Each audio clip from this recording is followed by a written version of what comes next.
Hi, friends. My name's host Eric. I'm host Talking with Famous People, and frequently people ask me, "Do you have like a single video or a single book or something where you have all of your various thoughts on cognitive functions, typology, etc., centrally located, and I can actually access it and evaluate it for my own, based on its merits on my own by my own parsing skills?" Which is, of course, what people ought to want to do is to have access to objective data they can evaluate independently and come to their conclusions about.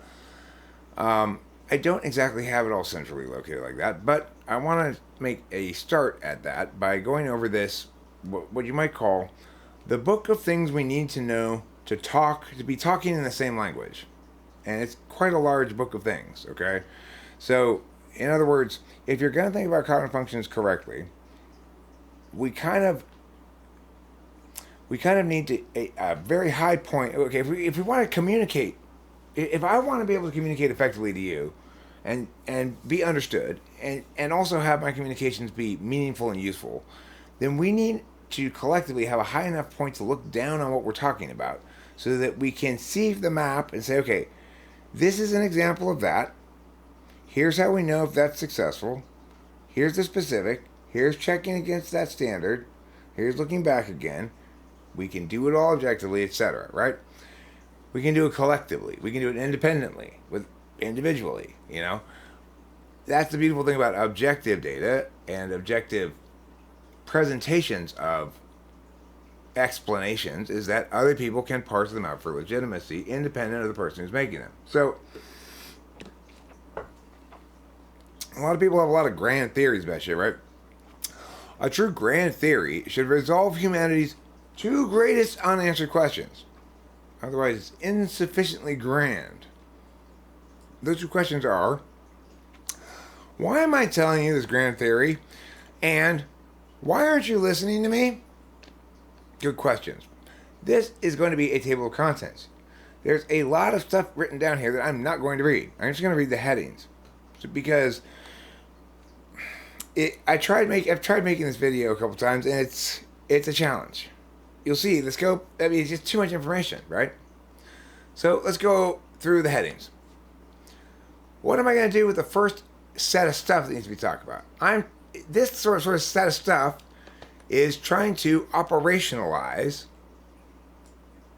language, the illocutionary frame, locutionary frame, and all of these things. They're trying to turn language into, well, let's talk about what people are doing with language and how they're doing it, not the meanings of the words so much.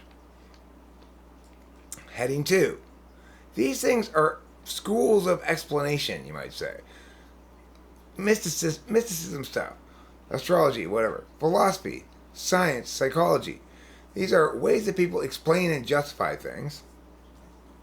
And they often engage in cross-pollination, so to speak, in the ideational marketplace. Status quo is just about which kinds of explanations get predominantly affirmed as legitimate, in which context and why.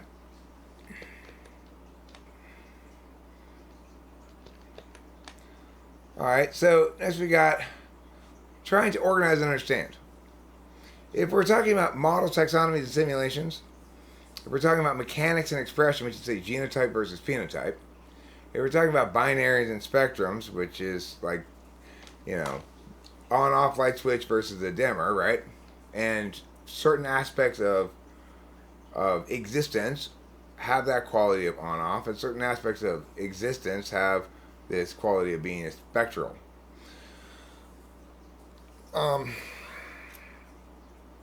More specifically, what we're doing is we're saying, to what extent can we establish those binaries in about human beings without being reductive?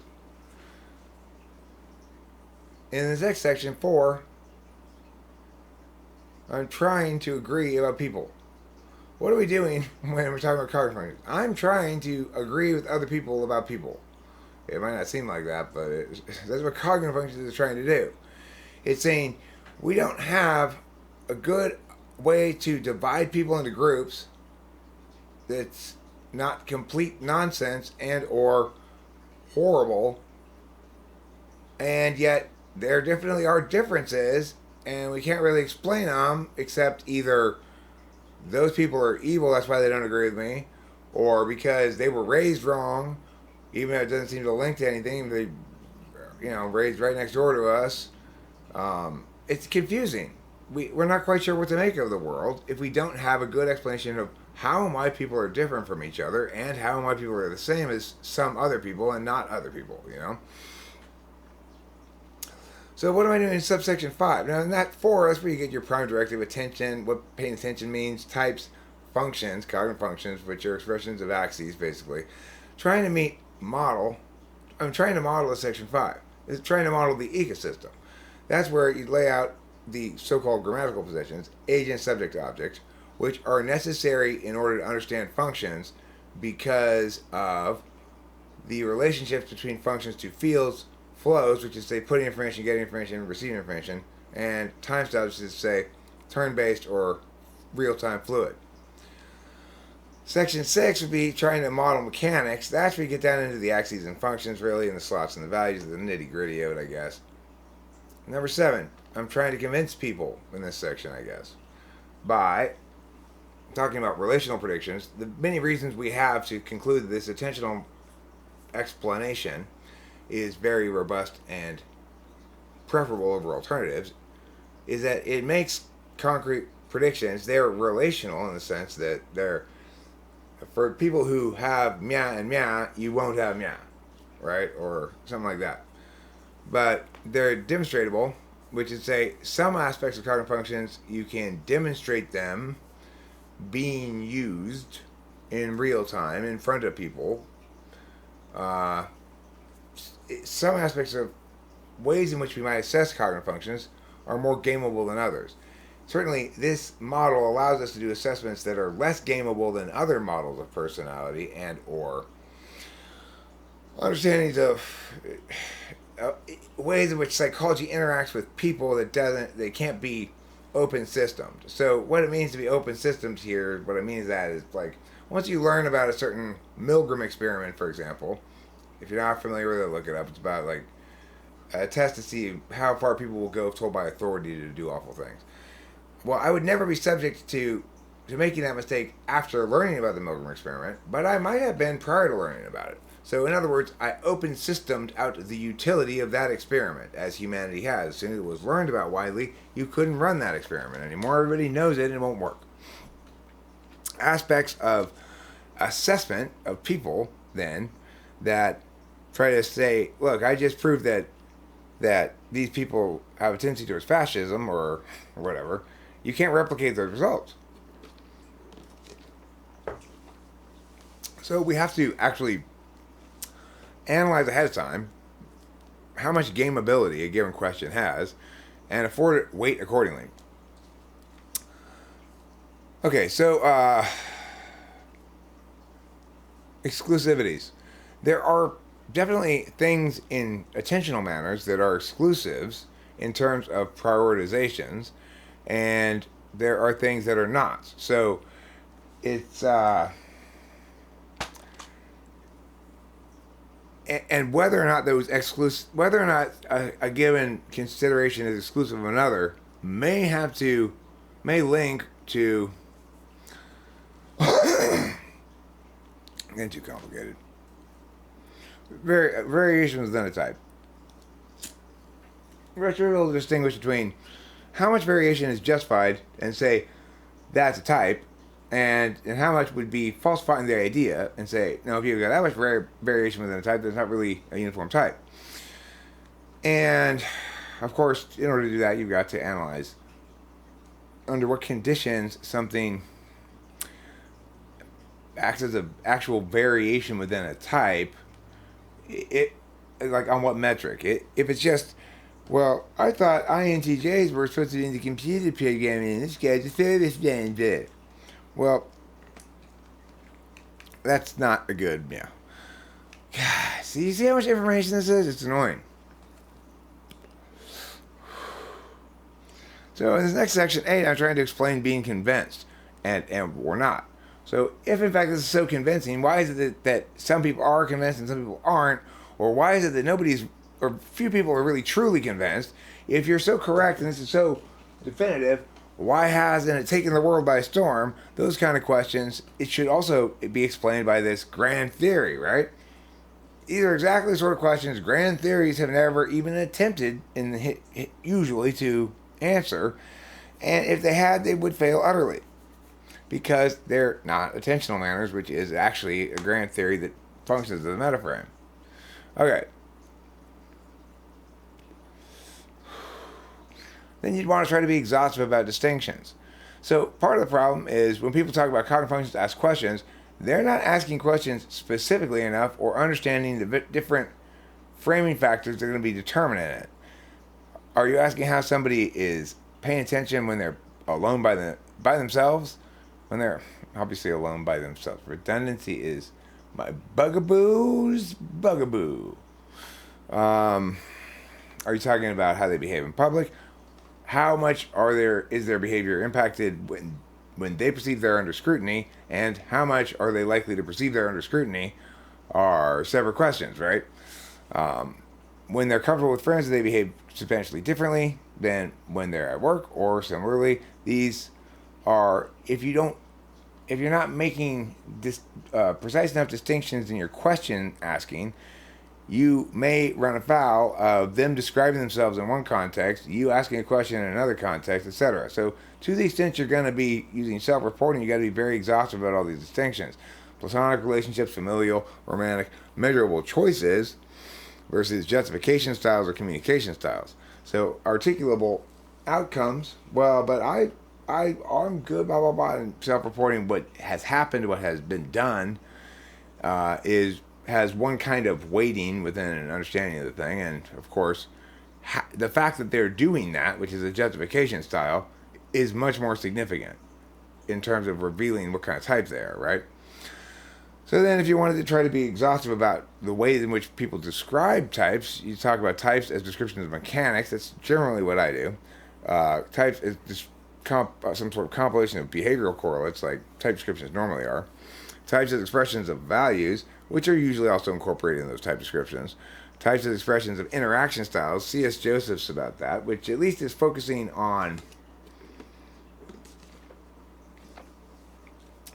a purportedly measurable process. Of course, the problem with it is it needs to be established how consistently a person's interaction styles play out. So, like, when you're talking about expert intuition, can you freestyle this thing? That's very consistent. You can wake me up first thing in the morning and say, bust a rhyme, Eric, and no problem. It's always like that, right? So, interaction style is a little tricky because people may be fairly uniform in their interaction style, but it's definitely impacted by context in ways that would seem to make it a challenging metric to use, since additionally it's not only just a display thing that you're noting and making and drawing meaning from, but it's also a display impacted by knowledge of being under scrutiny. So it's a very limited frame. That's where it gets into those distinctions, right? You got to be really careful about things that fall into teeny little nicks like that, because they'll look totally different in different moments. Types is manifestation of archetypes. You'll see that some in type descriptions. You'll see that some in socionics, like ENTP called the Don Quixote. But basically, that's Jung's gig. That's Jung's ball of wax. That's Jung's trip to the occult. Types as particularist role fillers. That's your MBTI shit, where, like, who do you want to hire as a secretary? And then to wrap this whole thing around, a true good theory of everything needs to iterate. You can punch it back into itself, iterate in the mathematical fashion. And if you do iterate this and you put it back into itself, you go back to the discursive frames and you'll say, okay, well, what is this thing? This is a locutionary object. In other words, it's the product of my locution, such that it's an object of analysis now called a document. And it comprises primarily explanations, claims, justifications, but really what it comprises are tags for those things, because I don't really explain here, I'm just road mapping for myself. But the point is, when people disagree about cognitive functions, are they disagreeing because they're understanding language differently? In other words, they don't know what the rules are for explanations versus justifications, so to speak, the rules, quote unquote. You know, it's like they think they're explaining something, but they're really justifying a claim. Then you've got a problem. In other words, they're just trying to project the fact that they're positioning something that's a point in dispute as though it were not in dispute, as a strategy to get it to not be in dispute, which isn't ever going to work on anybody intelligent, but it's very, very commonplace. Are they trying to indicate something like, I guess, direct a person's attention someplace? Or, as is generally the case, are they really trying to affirm or negate something? And positioning it simply as dry objective analysis that just happens to land entirely on the side of their affirmation or negation. These are matters that, you know, most communicative difficulties can be explained through just this first frame. Okay? When we're talking about the second level of frame, then we're saying, where should we be placing cognitive functions? Is it philosophy? Is it science? Is it psychology? What is this thing? Or the third level of frame, we're saying, okay, Eric, why should we talk about it the way you're talking about it? How is that going to play out? What are the advantages of it or something? As well as, besides just, it's harder to defeat argumentationally. Well, the advantage would be things that are correct are easy to organize and understand. So you can model things that are correct without it collapsing. You don't need to come up with a bunch of concentric circles to try to force your geocentric worldview onto astronomy, right? It's subject to observational taxonomies that make intuitive sense and ones that don't. Same as animals, for example. And if you have the mechanics of it right and it's real in some regard, then you should be able to simulate it, and that simulation stay consistent with reality for a while until it deviates. Now, granted, reality is a chaotic system, so obviously the simulated people who'd be going around the simulation with cognitive functions, it would be buggy, right? It's like they'd act like ISFJs for a while, but humanity is probably too complex to successfully fully simulate like that without generating something equivalent to artificial intelligence, or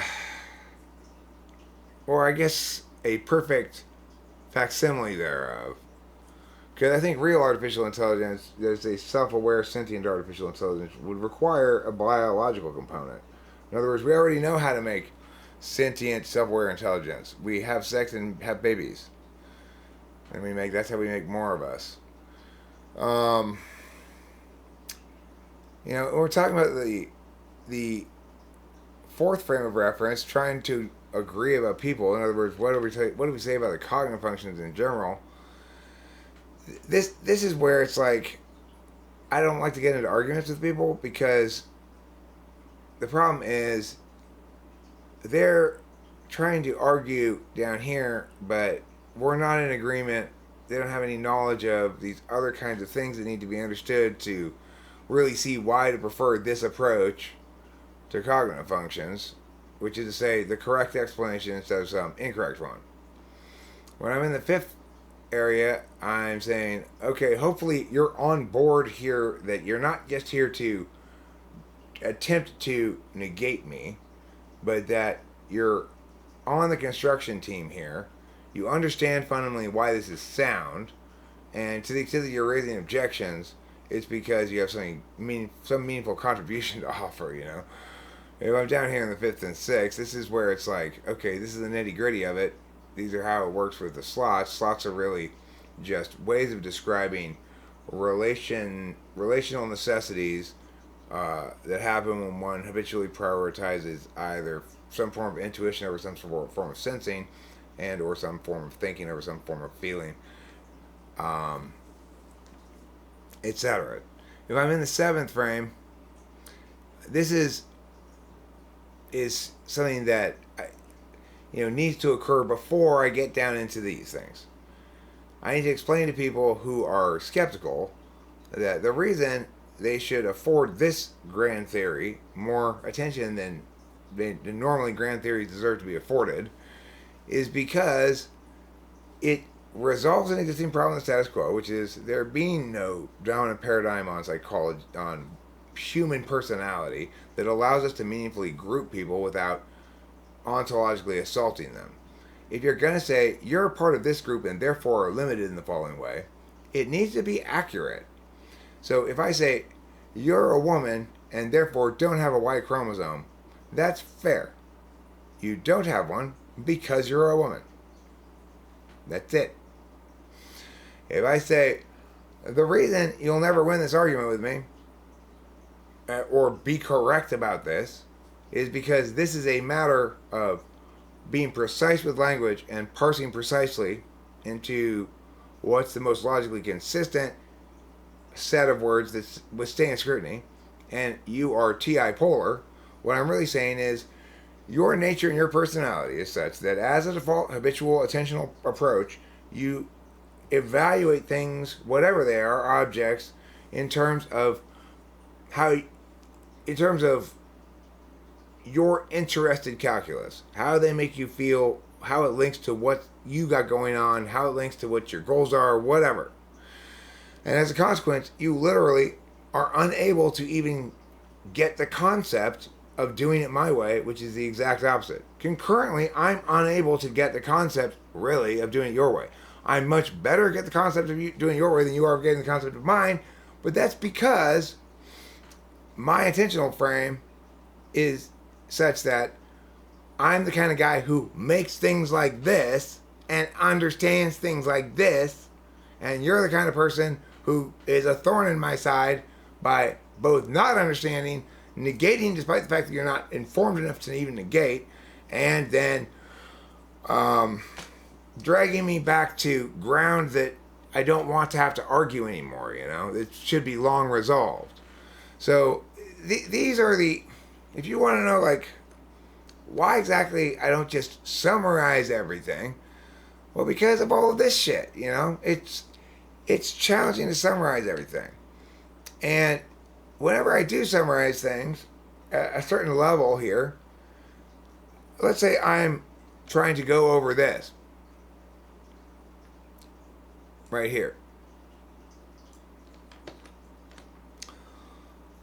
Objections will come in at me that land in this thing, in this thing, in this thing, in this thing, in this thing, and they don't land where? They don't land in under 6.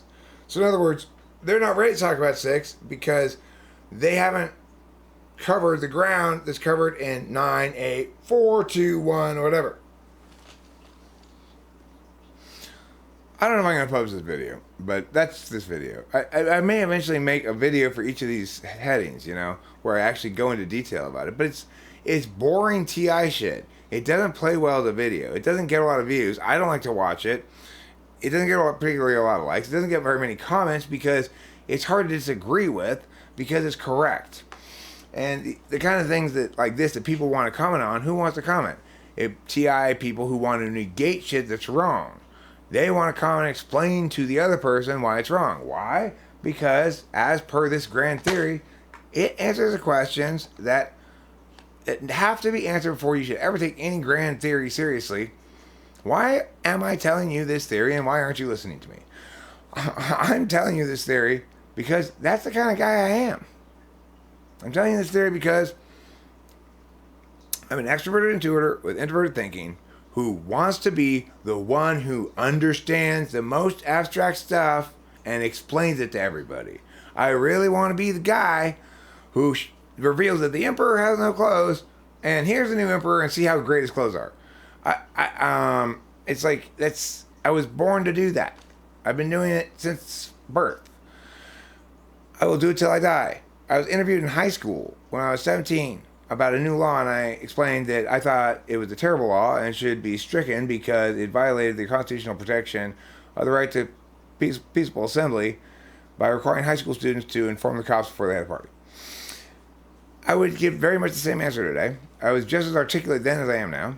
None of my affect or personality is learned or developed over time. I don't seem to have even grown very much. I had somebody say in response to this sort of line of reasoning before, well, that sounds like a you problem. Fuck off, number one. But no, it's an everyone problem. It's why when you see Jane after you haven't seen her for 3 months, she's not a totally different person. She's still Jane. You know? She hasn't stopped being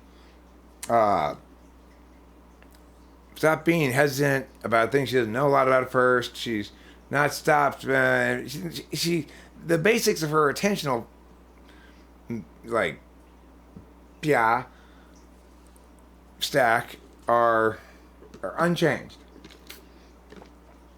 and will always remain unchanged until she dies or has some sort of significant brain diminishment, injury, trauma, or whatever that breaks the physical component upon which a complete human being, around which a complete human being is manifested as an emergent phenomenon. I might publish this. I guess I probably will. Why not? Pushing that didn't work. I should have put some music underneath it or something.